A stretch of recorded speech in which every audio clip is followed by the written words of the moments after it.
सभी दोस्तों को मेरे तरफ से श्री शिवाय नमस्तुभ्यम।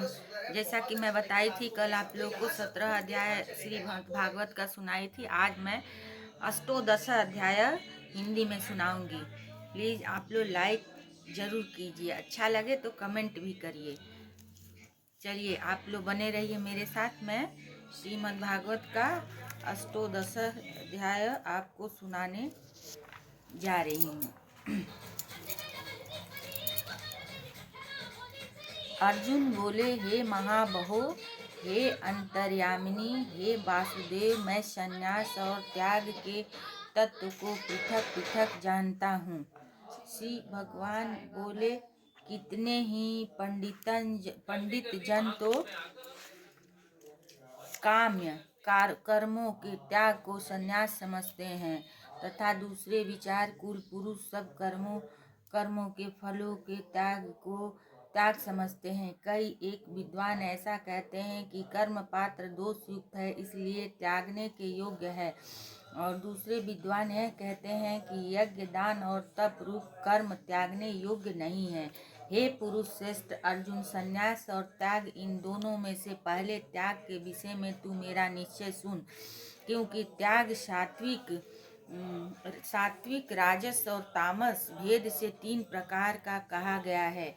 यज्ञ दान और तप रूप कर्म त्याग करने के योग्य नहीं है, बल्कि वह तो अवश्य कर्तव्य है, क्योंकि यह यज्ञ दान और तप ये तीनों ही कर्म बुद्धिमान पुरुष को पवित्र करने वाले हैं। इसलिए हे पार्थ, इन यज्ञ दान और तप रूप कर्मों को तथा और भी संपूर्ण कर्तव्य कर्मों को आसक्ति और फलों का त्याग करके अवश्य करना चाहिए। यह मेरा निश्चय किया हुआ उत्तम मत है।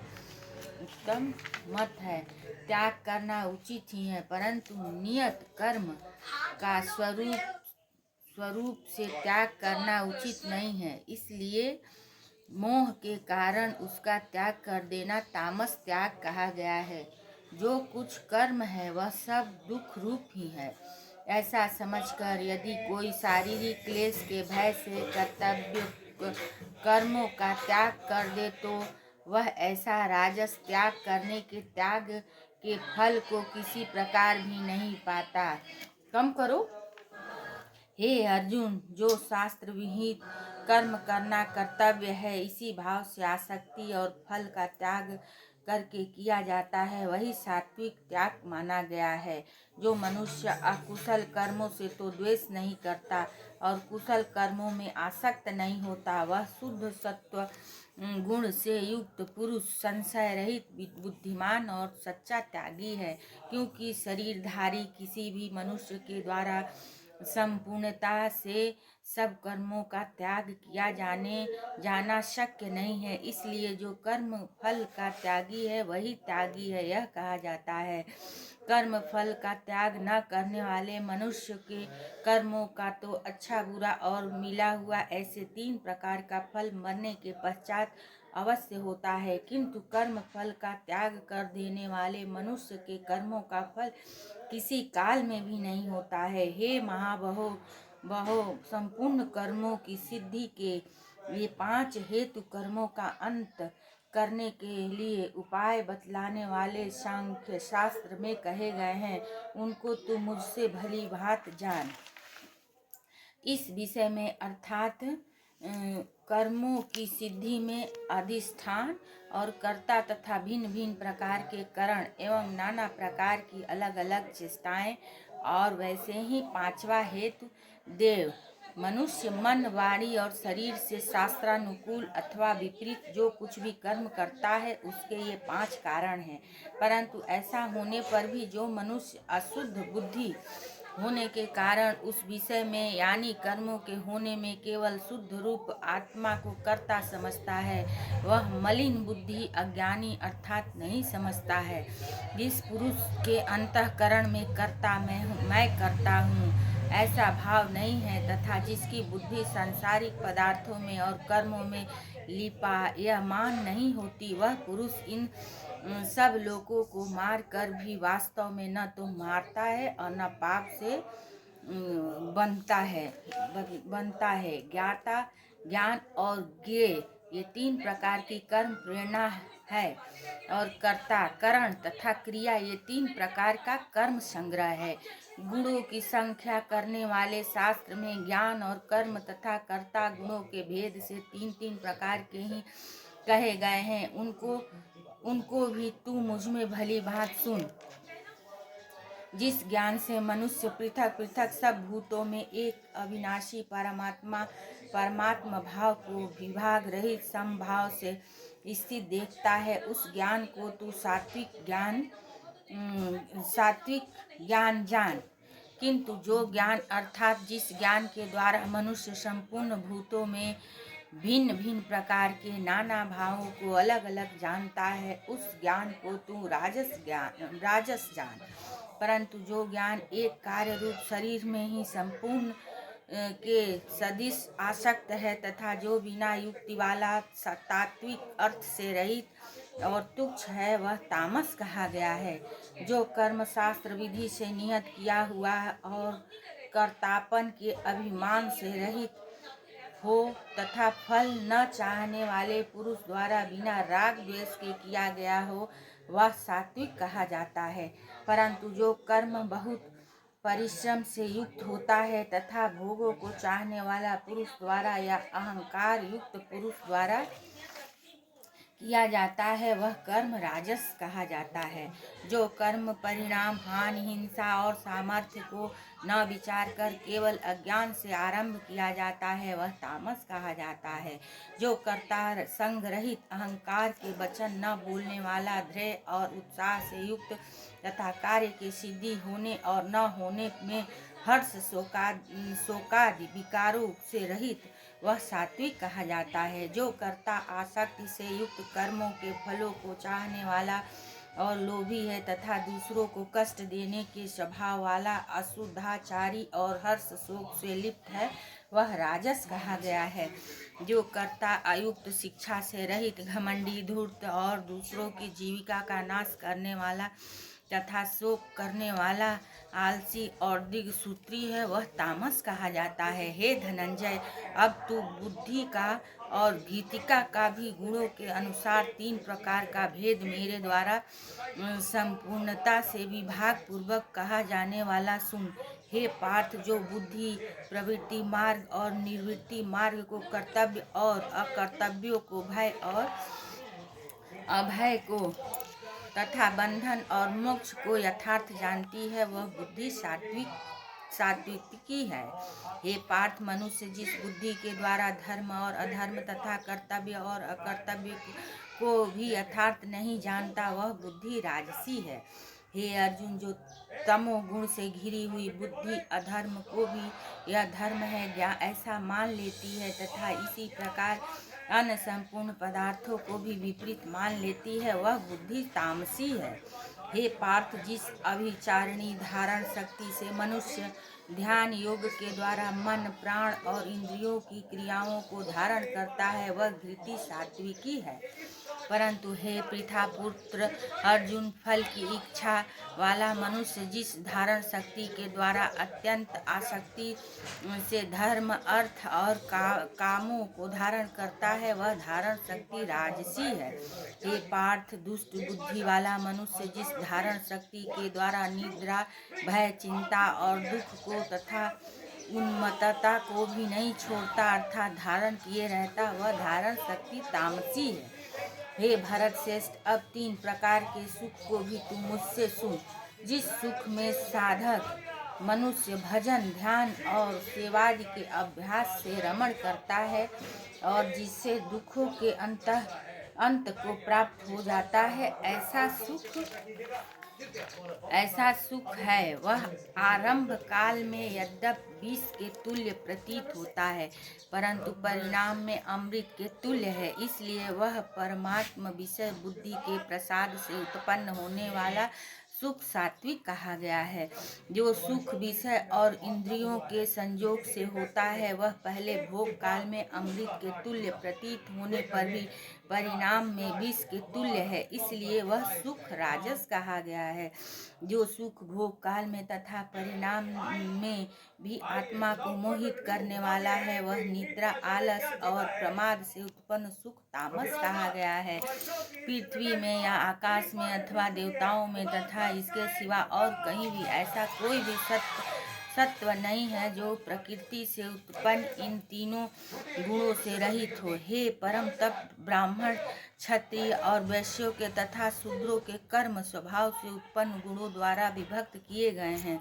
अंतःकरण का निग्रह करना, इंद्रियों का दमन करना, धर्म पालन के लिए कष्ट सहना, बाहर भीतर से युद्ध रहना, दूसरों के अपराधों को क्षमा करना, मन, इंद्रिय और शरीर को सरल रखना, वेद शास्त्र, ईश्वर और परलोक आदि में श्रद्धा रखना, वेद शास्त्रों का अध्ययन अध्यापन करना और परमात्मा के तत्व का अनुभव करना, ये सब के सब ही ब्राह्मण के स्वाभाविक कर्म हैं। शूरवीरता, तेज, धैर्य, चतुरता और युद्ध में न भागना, दान देना और स्वाभाविक, ये सब के सब ही क्षत्रिय के स्वाभाविक कर्म हैं। खेती, गोपालन और क्रय विक्रय, सत्य व्यवहार, ये वैश्य के स्वाभाविक कर्म हैं तथा सब वर्णों की सेवा करना शूद्र का भी स्वाभाविक कर्म है। अपने अपने स्वाभाविक कर्मों में तत्परता से लगा हुआ मनुष्य भगवत प्राप्ति, परम सिद्धि को प्राप्त हो जाता है। अपने स्वाभाविक कर्म में लगा हुआ मनुष्य जिस प्रकार से कर्म करके परम सिद्धि को प्राप्त होता है, उस विधि को तू सुन। जिस परमेश्वर से संपूर्ण प्राणियों की उत्पत्ति हुई है और जिससे यह समस्त जगत व्याप्त है, उस परमेश्वर की अपने स्वाभाविक कर्मों द्वारा पूजा करके मनुष्य परम सिद्धि को प्राप्त हो जाता है। अच्छी प्रकार आचरण किए हुए दूसरों के धर्म से गुण रहित भी अपना धर्म श्रेष्ठ है, क्योंकि स्वभाव से नियत किए हुए सधर्म रूप कर्म को करता हुआ मनुष्य को पाप को नहीं प्राप्त होता है। तो हे कुंती पुत्र, दोष युक्त होने पर भी सहज कर्म को नहीं त्यागना चाहिए, क्योंकि धुएं से अग्नि की भांति सभी कर्म किसी न किसी दोष युक्त है। सर्वत आसक्ति रहित, बुद्धि वाला, अस्प्रिय रहित और जीते हुए अंतःकरण वाला पुरुष सांख्य योग के द्वारा उस परम नैष्य कर्म सिद्धि को प्राप्त होता है, जो कि ज्ञान योग की पर निष्ठा है। उस नैष्य कर्म सिद्धि को जिस प्रकार से प्राप्त होकर मनुष्य ब्रह्मा को प्राप्त होता है, उसी प्रकार को हे कुंती पुत्र, तू संक्षेप में ही मुझसे समझ। विसुक्त बुद्धि से युक्त तथा हल्का, सात्विक और नियमित भोजन करने वाला, शब्दादि विषयों का त्याग करके एकांत और शुद्ध देश का सेवन करने वाला, सात्विक धारण शक्ति के द्वारा अंतःकरण और इंद्रियों का संयम करके मन, वाणी और शरीर को बस में कर लेने वाला, राग द्वेष को सर्वथा नष्ट करके भलीभांति दृढ़ वैराग्य का आश्रय लेने वाला तथा अहंकार, बल, घमंड तथा क्रोध और परिग्रहण का त्याग करके निरंतर ध्यान योग के परायण रहने वाला, ममता रहित और शांति युक्त पुरुष सच्चिदानंद धन ब्रह्म में अभिन्न भाव से स्थित होने वाला पात्र होता है। फिर वह सच्चिदानंद धन ब्रह्म में एक ही भाव से स्थित प्रसन्न मन वाला योगी न तो किसी के लिए शोक करता है न किसी की आकांक्षा ही करता है। ऐसा समस्त प्राणियों में समभाव वाला योगी मेरी पराभक्ति को प्राप्त हो जाता है। उस पराभक्ति के द्वारा वह मुझ परमात्मा को मैं जो हूँ और जितना हूँ ठीक वैसा का वैसा ही तत्व से जान लेता है तथा उस भक्ति से मुझको तत्व से जानकर तत्काल ही मुझ में प्रविष्ट हो जाता है। मेरे परायण हुए कर्म योगी तो संपूर्ण कर्मों को सदा करता हुआ भी मेरी कृपा से सनातन अविनाशी परम पद को प्राप्त होता है। सब कर्मों को मन से मुझ में अर्पण करके तथा सम बुद्धि रूप योग को अवलंबन करके मेरे परायण और निरंतर मुझ में चिंतन वाला होता है। उपयुक्त प्रकार से मुझ में चित्त वाला होकर तू मेरी कृपा से समस्त संकटों को अनायास ही पार कर जाएगा, और यदि अहंकार के कारण मेरे वचनों को न सुनेगा तो नष्ट हो जाएगा, अर्थात परमार्थ से भ्रष्ट हो जाएगा। जो तू अहंकार का आश्रय लेकर यह मान रहा है कि मैं युद्ध नहीं करूँगा, तो तेरा यह निश्चय मिथ्या है, क्योंकि तेरा स्वभाव तुझे जबरदस्ती युद्ध में लगा देगा। हे कुंती पुत्र, जिस कर्म को तू मोह के कारण करना नहीं चाहता, उसको भी अपने पूर्वकृत स्वाभाविक कर्म से बधा हुआ परवश होकर करेगा। हे अर्जुन, शरीर रूप यंत्र में आरूढ़ हुए संपूर्ण प्राणियों को अंतर्यामी परमेश्वर अपनी माया से उनके कर्मों के अनुसार भ्रमण करता हुआ सब प्राणियों के हृदय में स्थित है। हे भारत, तू सब प्रकार से उस परमेश्वर की ही शरण में जा। उस परमात्मा की ही कृपा से ही तू परम शांति को तथा सनातन परम धाम को प्राप्त होगा। इस प्रकार यह गोपनीय से भी अति गोपनीय ज्ञान मैंने तुझसे कह दिया। अब तू इस रहस्य युक्त ज्ञान को पूर्णतः भली भांति विचार कर, जैसा चाहता है वैसा ही कर। संपूर्ण गोपनीयों से अति गोपनीय मेरे परम रहस्य युक्त वचनों को तू फिर भी सुन। तू मेरा अतिशय प्रिय है, इससे यह परम हितकारक वचन मैं तुझसे कहूँगा। हे अर्जुन, तू मुझ में मन वाला हो और मेरा भक्त बन, मेरा पूजन करने वाला हो और मुझको प्रणाम कर। ऐसा करने से तू मुझे ही प्राप्त होगा, यह मैं तुझसे सत्य प्रतिज्ञा करता हूँ, क्योंकि तू मेरा अत्यंत प्रिय है। संपूर्ण कर्म धर्मों को अर्थात संपूर्ण कर्तव्य कर्मों को मुझ में त्याग कर तू केवल एक मुझ सर्वशक्तिमान सर्वधार परमेश्वर की ही शरण में आ। मैं तुझे संपूर्ण पापों से मुक्त कर दूंगा। तू शोक मत कर। तुझे यह गीता रूप रहस्यमय उपदेश किसी भी काल में न तो तप रहित मनुष्य से कहना चाहिए, न भक्ति रहित और न बिना सुनने की इच्छा वालों से ही कहना चाहिए, तथा जो मुझ में दोष दृष्टि रखता है उससे तो कभी भी नहीं कहना चाहिए। जो पुरुष मुझ में परम प्रेम करके इस परम रहस्य युक्त गीता शास्त्र को मेरे भक्तों में कहेगा, वह मुझको ही प्राप्त होगा, इसमें कोई संदेह नहीं है। उससे बढ़कर मेरा प्रिय कार्य करने वाला मनुष्य में कोई भी नहीं है, तथा पृथ्वी भर में उससे बढ़कर मेरा प्रिय दूसरा कोई भविष्य में होगा भी नहीं। जो पुरुष इस धर्ममय हम दोनों के संवाद रूप गीता शास्त्र को पढ़ेगा, उसके द्वारा भी मैं ज्ञान यज्ञ से पूजित होऊंगा, ऐसा मेरा मत है। जो मनुष्य श्रद्धायुक्त और दोष दृष्टि से रहित होकर इस गीता शास्त्र का श्रवण भी करेगा, वह भी पापों से मुक्त होकर उत्तम कर्म करने वालों के श्रेष्ठ लोकों को प्राप्त होगा। हे पार्थ, क्या इस गीता शास्त्र को तू एकाग्रचित्त से श्रवण किया? और हे धनंजय, क्या तेरा अज्ञान चित्त मोह नष्ट हुआ? अर्जुन बोले, हे अच्युत, आपकी कृपा से मेरा मोह नष्ट हो गया और मैंने स्मृति प्राप्त कर ली है। अब मैं संशय रहित होकर स्थित हूँ, अतः आपकी आज्ञा का पालन करूँगा। संजय बोले, इस प्रकार मैंने श्री वासुदेव के और महात्मा अर्जुन के इस अद्भुत रहस्य युक्त रोमांचकारक संवाद को सुना। श्री व्यास जी की कृपा से दिव्य दृष्टि पाकर मैंने इस परम गोपनीय योग को अर्जुन के प्रति कहते हुए स्वयं योगेश्वर भगवान श्री कृष्ण से प्रत्यक्ष सुना है। हे राजन, भगवान श्री कृष्ण और अर्जुन के इस रहस्य युक्त कल्याणकारक और अद्भुत संवाद को पुनः पुनः स्मरण करके मैं बार बार हर्षित हो रहा हूँ। हे राजन, श्री हरि के उस अत्यंत विलक्षण रूप को भी पुनः पुनः स्मरण करके मेरे चित्त में महान आश्चर्य होता है और मैं बार बार हर्षित हो रहा हूँ। हे राजन, जहाँ योगेश्वर भगवान श्री कृष्ण है और जहाँ गांडीव धनुषधारी अर्जुन है, वहीं पर श्री विजय विभूति और अचल नीति है।